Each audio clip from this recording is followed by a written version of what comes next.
Today, San Francisco 49ers general manager John Lynch faced the media and brought a wave of updates that have fans buzzing. There's a lot to unpack, but let's kick this off with what might be the most important headline of the day: the future of quarterback Brock Purdy. Lynch didn't beat around the bush. He was direct. His goal is to get Purdy's contract extension locked in before the team even steps onto the field for off-season workouts. That means before OTAs, before the prep starts, before the team begins to shape up for next season. They want Brock's deal done and dusted. This kind of clarity from the front office is refreshing. No smoke, no vague timelines, just a clear target. Get the extension done early. And even though there's no official deal yet, there's something very encouraging in the way Lynch spoke. He emphasized that both sides are on the same page. Purdy wants to stay in San Francisco, and the 49ers are fully committed to keeping him. And when there's mutual interest like that, deals usually get done. It's not a guarantee, of course. Nothing in the NFL ever is. But the tone of confidence? That says a lot. The belief inside the building is that this deal is coming, and coming soon. Lynch was also asked point-blank whether he believes this timeline is realistic.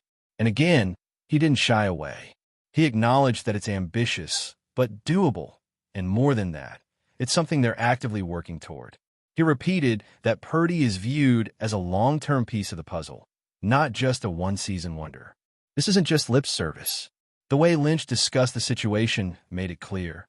They want to reward Purdy, and they want to do it now.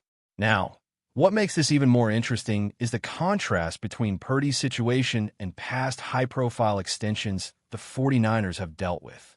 Think back to when Deebo Samuel, Nick Bosa, or Brandon Ayuk were going through contract talks. Those were tense, complicated, sometimes messy, full of delays, questions, and plenty of back and forth through the media. Those negotiations dragged into the summer and even in a training camp in some cases. But this one with Purdy? It feels different, calmer, more aligned. And that's a sign that both the player and the front office are already in sync about his value and future. It might just be a feeling, but the vibe around this negotiation is optimistic. There's a sense that both sides want to get this done not just quickly, but smoothly. And that's rare in this league, especially when we're talking about the quarterback, the most expensive and most important position on the field. You usually see brinkmanship. You see holdouts. But here, it sounds like both camps are on the same side of the table. There's another layer to this that's worth pointing out. For the last 5 years or so, every time a star 49ers player was up for a new deal, the messaging from the team, whether from Lynch, the coaches, or ownership, always came with a hint of uncertainty. You'd hear things like, "We're working on it," or "We'll see how it plays out." And that often meant there were issues behind the scenes. But this time, with Purdy, the message is more unified. There's no hesitation in saying, "Yes, we want him here," and "Yes, we're trying to make it happen fast." Now, let's talk numbers. Not exact figures because we're not in the room, but the structure of the deal. One theory floating around is that a good chunk of Purdy's guaranteed money might be loaded into the first year of the extension. That's not a typical move, but it could be a smart one. By front-loading the cap hit, the team can free up more space in the later years of the deal, when they'll need it most to keep this core together. And with the 49ers consistently ranking among the league's top 5 in spending, this kind of cap maneuver would line up with their aggressive approach.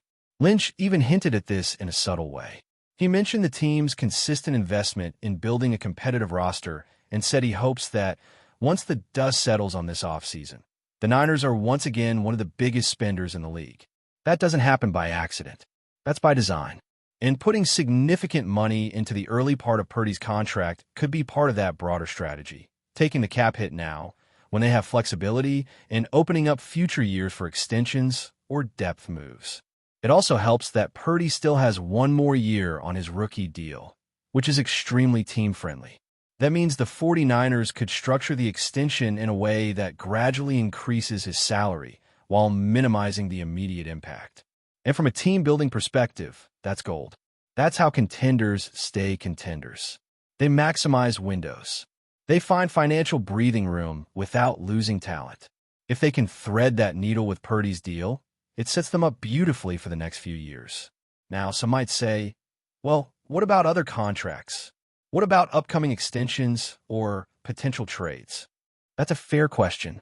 Lynch didn't go into specifics, but he did acknowledge that everything they're doing this offseason, every deal, every restructure, every release, is being done with the salary cap in mind. They're trying to build in flexibility. They're trying to make sure that when the time comes to pay other guys, the money is there. That tells me this isn't just about locking in Purdy. It's about setting the foundation for the next phase of this team's run. It's about being aggressive but smart. And it's about managing the financials in a way that doesn't box them in 2 or 3 years down the line. So, where does this leave us right now? Well, the tone is positive. The plan is clear. And while nothing is official yet, the pieces seem to be falling into place. Lynch wants the deal done. Purdy wants to be in San Francisco. The money is being lined up. And the team is signaling, loudly, that their guy under center is the guy they're building around for the long haul. Look, the NFL is unpredictable. Injuries happen. Contract talks break down. But if you're a Niners fan listening to Lynch today, you've got every reason to feel encouraged. The franchise is operating with intention. They've got a vision. And at the center of it is a quarterback who's proven he can lead this team and who's about to get paid like it. Now, shifting gears a bit, let's talk about injuries because Lynch also gave some insight into the status of key players recovering from serious setbacks. We're talking ligament injuries, stuff that normally raises a red flag. But the tone coming from the front office was actually pretty reassuring. According to Lynch, everything is on schedule. Actually, more than just on schedule. He made it sound like the progress has been outstanding. They've been in touch with specialists. They've gotten the feedback. And the updates have been nothing but positive. Of course, it's one thing to hear whispers or see reports from insiders, but it hits different when the confirmation comes straight from the top. This wasn't just speculation or secondhand info. This was direct, confident, and intentional. The players involved, though not all of them were named in detail, are reportedly responding well to rehab, and the outlook for training camp looks promising. There's one specific player, who's been the center of trade rumors lately. If you've been following the news cycle, you already know who we're talking about. And yes, the interest around him hasn't died down. According to Lynch, multiple teams have reached out, some even going back to last season. But here's the key part. Despite the calls, despite the buzz, the 49ers have been consistent. Their stance hasn't wavered. They want to keep him. They believe in his role. They signed him for a reason. That message has been steady from day one. That said, we know how quickly things can change in this league. But as of now, and this is important, Lynch flat out said there's no deal on the table. There's no trade in the works. And based on the current financial timeline, it's unlikely anything will happen before the new cap structure kicks in. So unless something drastic occurs, it looks like he's staying put, at least for the near future. And honestly, that makes sense. You can't just trade away a proven piece unless the offer blows you out of the water.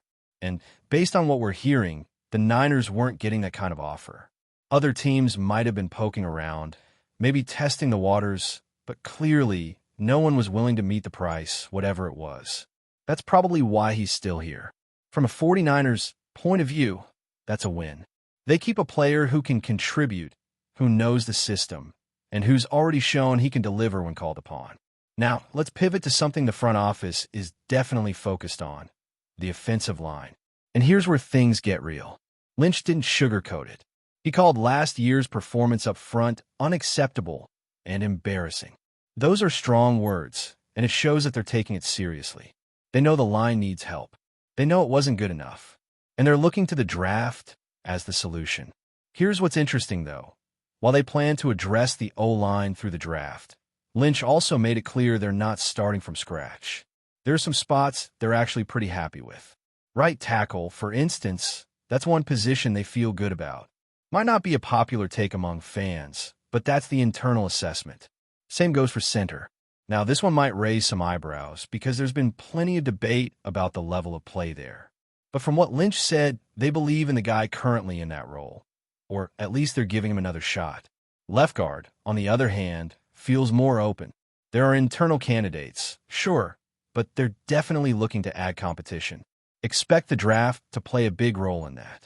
It's pretty clear the team isn't buying into the loudest voices on social media, calling for wholesale changes. Instead, they're evaluating the roster through their own lens. They're confident in what they've got, or at least confident enough to stick with some key pieces while trying to upgrade selectively. That said, I totally get the skepticism, especially at center. If we see the same level of play next season as we did last year, it could be a problem. It's not just about talent. It's about consistency, communication, protection. And if that interior line struggles again, the whole offense could feel it. But maybe, just maybe, the coaching staff sees something we don't. Maybe they're betting on internal development or a jump in performance that we haven't seen yet. Remember, the offensive coaching staff didn't change much, aside from the new offensive coordinator. But system-wise, not a lot is different. So if improvements are coming, they're likely coming from players taking the next step, not from a brand new scheme. It's something we'll just have to wait and watch unfold. Now, looking ahead, Lynch also talked about the upcoming draft, and let me tell you, the tone was strategic.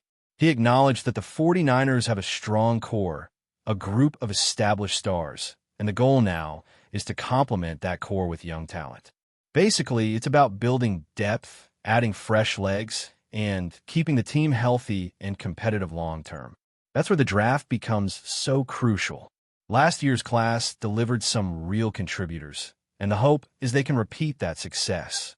Young players don't just bring energy, they're also cheaper, healthier, and more moldable. If you can hit on even half of your picks, it changes your entire roster dynamic. And speaking of picks, the 49ers are stacked this year. Along with Baltimore, they've got one of the highest totals in the league, with 11 selections. That gives them a serious edge. With 11 shots, even if just 4 or 5 pan out, you're adding instant value. You're also creating competition, which pushes veterans and keeps everyone sharp. This draft is their chance to inject even more youth into an already loaded team. It's clear they plan to use that advantage wisely. And here's the wild card.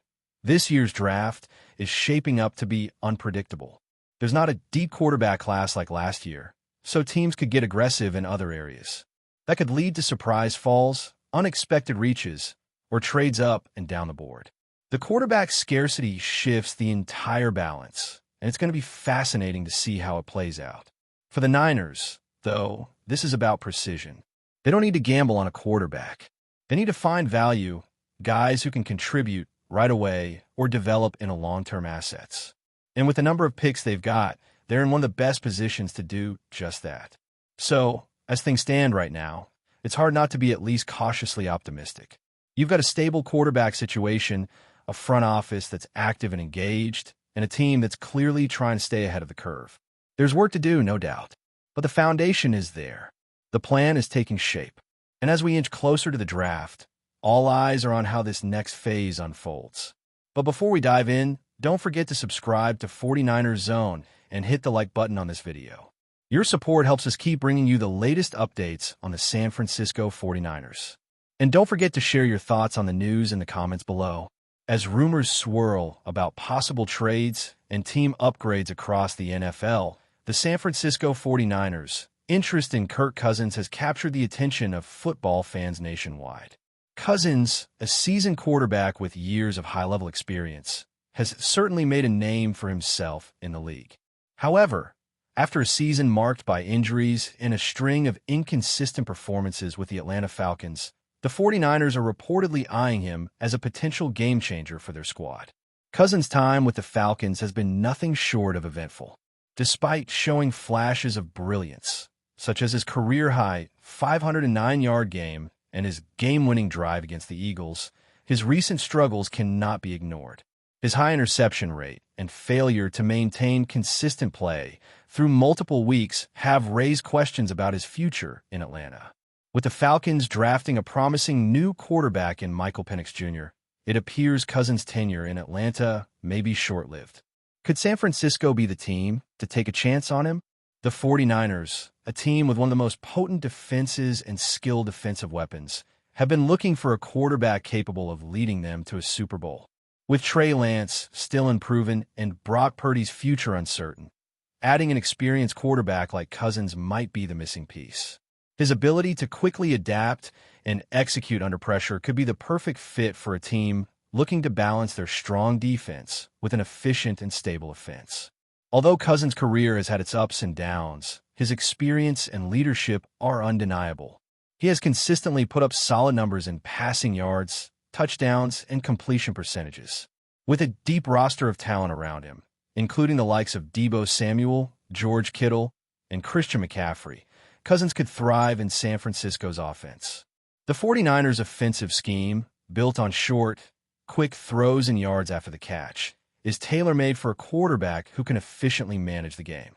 While there are still many factors to consider, including Cousins' ability to bounce back from his recent struggles, the 49ers' interest signals that they believe he could be the quarterback to elevate their already formidable roster.